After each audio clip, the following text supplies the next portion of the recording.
Sal Alinsky's 12 rules for radicals. Rule number 8, keep the pressure on and never let up. Then rule number 12, pick the target, freeze it, personalize it, and polarize it.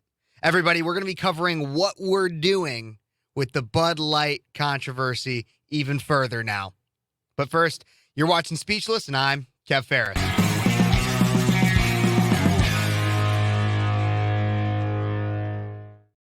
So yes, as I said, Sal Alinsky's 12 rules for radicals. You start off with keep the pressure on, never let up. He said keep trying new things to keep the opposition off balance. As the opposition masters one approach, hit them from the flank with something new.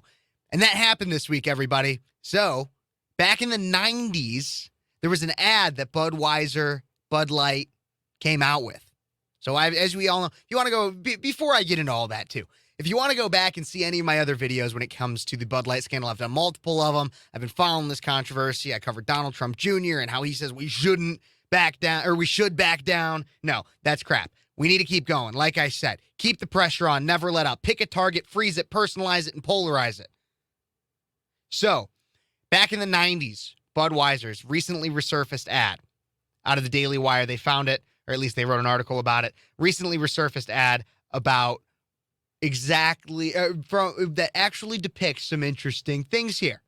So the ad, which first aired in 1994, showed a group of men who were dressed as women in order to secretly enter a women's pool tournament in which the prize was Bud Light.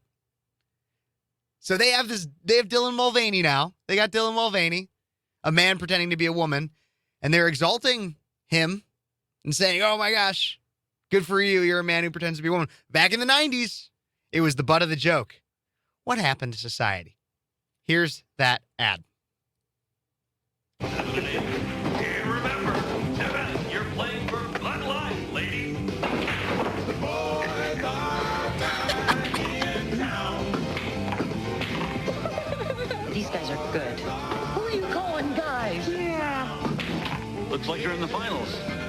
Ma'am, for the great taste that won't fill you up and never let you down, make it a Bud Light. You're the defending ladies pool champion? Yes, I am. This ad's hilarious. This ad is hilarious, and that's exactly the kind of thing that we should be doing. We need to be pointing out their faults. Look, it used to be socially acceptable to poke fun at the idea that a man would dress as a woman because it's absurd. It is an absurd idea that a man would dress as a woman. But nowadays, if you were to make a joke, anything like that, Mrs. Doubtfire couldn't be made today.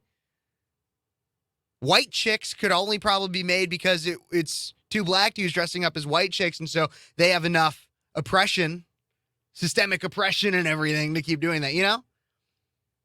But Bud Light this used to be a joke. This used to be a thing that people made fun of. And here's the other thing is that whole advertisement also hints at the idea of men competing in women's sports. The men are competing and playing pool. Okay, maybe not necessarily the most physically exertive sport, but it's a sport. And they're competing as women so that they can win the prize Bud Light because they know, because they're men, because they have a biological advantage, because at one point in society it was understood that men have a biological advantage, that they could go in, play pool, beat the crap out of all the other women in the pool game, and they'd win. And the defending ladies champion is a man. Which is funny because this is what we've seen with like the Babylon Bee, and many other comedians out there, is things that used to be jokes are now actually reality. What used to be satire is now a reality. Also following up on this story is the White House actually recently broke their silence. Yesterday, 420, April 20th, White House breaks silence on Dylan Mulvaney and Bud Light. This is according to the Daily Wire. When a transgender American, this is what Karine Jean-Pierre had to say. So, Karine Jean-Pierre had to say, when a transgender American posts a video about a brand of beer they enjoy and it leads to bomb threats, it's clear that that level of violence and vitriol against transgender Americans has to stop. Okay, first thing I'd like to say, no one should be calling in a bomb threat against Bud Light. When I'm talking about these 12 rules for radicals and everything, you should not be calling in a bomb threat to Bud Light. Again, I repeat, no actual violence should be committed. No actual violence, physical violence, nothing like that should be committed. This boycott is what we should be doing. That said, Karine Jean-Pierre went on to say, we are going to fight alongside them to protect their rights, transgender people. They should be allowed to be who they are, who they want to be. That type of dangerous rhetoric, that type of vitriolic language and violence, that needs to stop. Okay, like I said, yes, any kind of physical violence, bomb threats, anything like that needs to stop, period. End of discussion, 100%. But listen to, here's what she says. That type of dangerous rhetoric, that type of vitriolic language and violence, that needs to stop. What she's doing is she's putting an association, and this is what a lot of times people do, especially with the alphabet mafia and the T's especially. The T's of the LGBT, the T, they oftentimes put mean things that people say and they equate that with violence. Saying that a man cannot get pregnant to them is violence. Saying that men are men and women are women and you can't change that to them, that's violence. That is violence to them. So, what is all this getting at? Well, again, Saul Alinsky's 12 Rules for Radicals. So the White House came out, talked about it a little bit. We have that old ad. But here's the thing, is yes, there are other stories. People keep telling me, Kev, there's other stories. We need to cover other things. I'm covering other things. Don't worry. Watch my live stream Sundays, 3 to 5. Don't forget to like, subscribe, hit that notification bell, all that stuff. But we need to keep the pressure on and never let up. We need to come at them at multiple angles, bringing out this old Budweiser ad, Bud Light ad, showing that it used to be considered absurd, but is now socially acceptable. Men dressing like women and pretending to be women. That used to be, by the same company, a joke and an advertising tool, something to grab people's attention. Like, whoa, look at that crazy crap. That's what it used to be.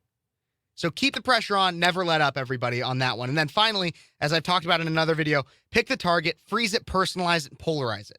Cut off the support network and isolate the target from sympathy. Go after people and not institutions. People hurt faster than institutions.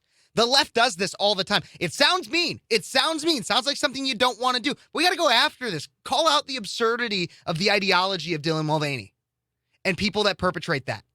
Call out how absurd that is. Again, I am not calling any type of violence. Not calling for anything. Purely speech that in protest and boycotting. That's what we need to do. But call it out. They have no problem coming after people like me that are much bigger than me. Anybody that's a conservative, you're a racist, you're a homophobe, you're sexist, everything under the sun. They will go after people personally. It's time we do the same, everybody. It's time we do the same.